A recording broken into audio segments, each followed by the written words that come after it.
YouTube. My name's Alyssa. I love books, and therefore I decided to make a booktube channel, which makes perfect sense to me. I'm not going to do some big intro about how I love books and books in my life and all of that, because obviously I love books, otherwise I wouldn't be making a YouTube channel dedicated to reviewing and talking about books. So I'm just going to jump in with a haul, and I'm very, very excited because this is the most amount of books I've ever bought in one time. It actually made me a little sad. I spent a lot of money yesterday. I actually have a lot of books. 7 books. Oh my goodness. I'm actually going to start with 2 books that I bought a while ago, but I've started reading and will do reviews on soon, and that is Looking for Alaska by John Green. I just finished reading this last night, and oh my gosh, I'm so excited. My next video will be a review on this. It's Looking for Alaska.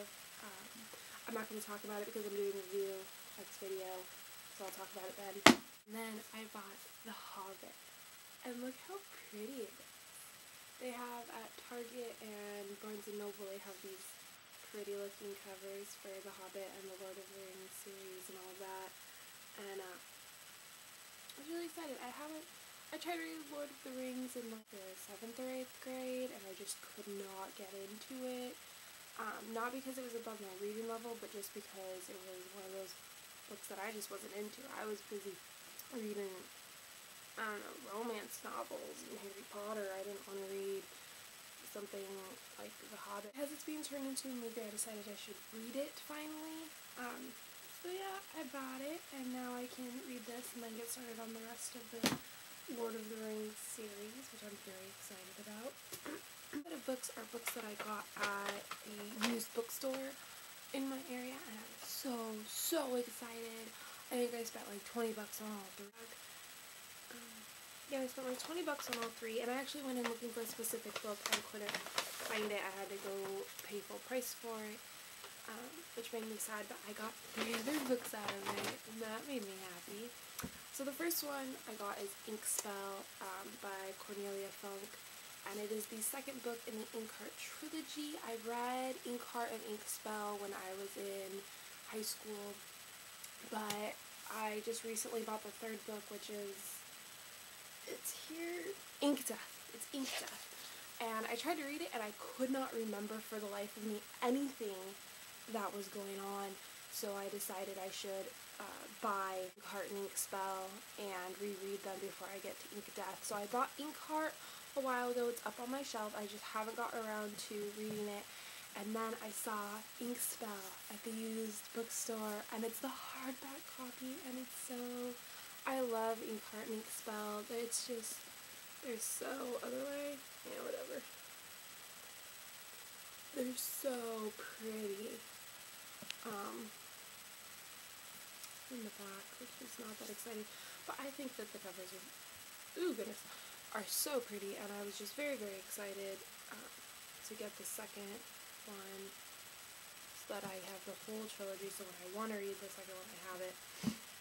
The next book I bought was The Virgin's Lover by Philippa Gregory, and I've read a couple books by Philippa Gregory. I read The Other Boleyn Girl, I read The White Queen, and I read a couple other books by her. They're all in my Kindle, which is in my bed. But I read a couple of books by her, and I really, really enjoy her writing. I know that it's not all 100% true to history, but I love that she's able to take historical facts and make a story her own, because we don't know what happens behind closed doors, and you know, historians try, but you can never know for sure, and I like that she gives you a story that is plausible for the most part. But this is The Virgin's Lover, and it is a story about Elizabeth I and her. I'm not going to read the whole back because it's a lot. Yeah, just kind of Elizabeth I and her kind of love story and all of that, and so I'm really, really excited for this. I'm really excited about all of my books, I just realized that, but I love history. History is my favorite subject. I wish I could be a historian. I honestly do, but I just don't think there's a lot of call for historians in this economy, so unfortunately I can't. But I love everything about history, so I'm really going to enjoy it. Next book I bought, which I read in high school. I think I read it my sophomore year of high school, and if I remember correctly, it was the only book we read all year that I actually enjoyed, and that is The Animal Farm by George Orwell. You're probably going to say you don't understand why I enjoyed it so much, but the reason is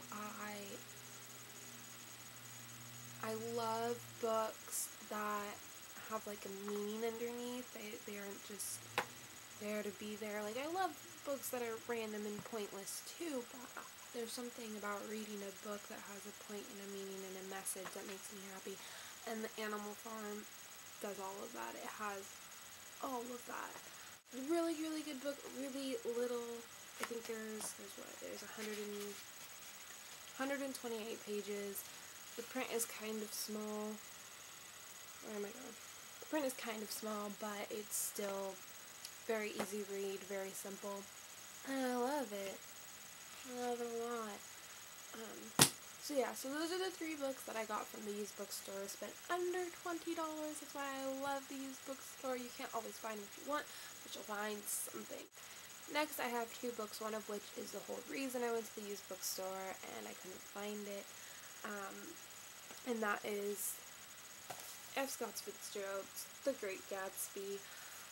I read this in high school too for a class my junior year, and we watched the original movie that was made, I don't know, like the 80s or something like that. I don't remember. I didn't enjoy this book at all. I'm not gonna lie. I don't know what it was. I just didn't enjoy reading it. I didn't enjoy the movie. I enjoyed mocking the movie.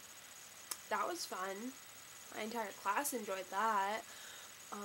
But there's something about the book, it just bothered me, and I can't even remember why.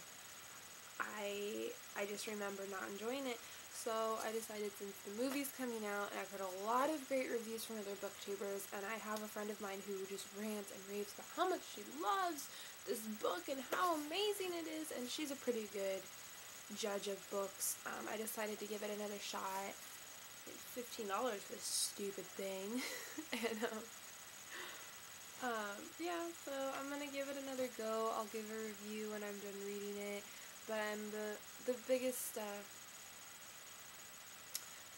thing is the movie's coming out, and I really am a big advocate of read the book before the movie, because there's a lot of stuff they don't tell you in the movie that doesn't make sense if you haven't read the book, for some movies.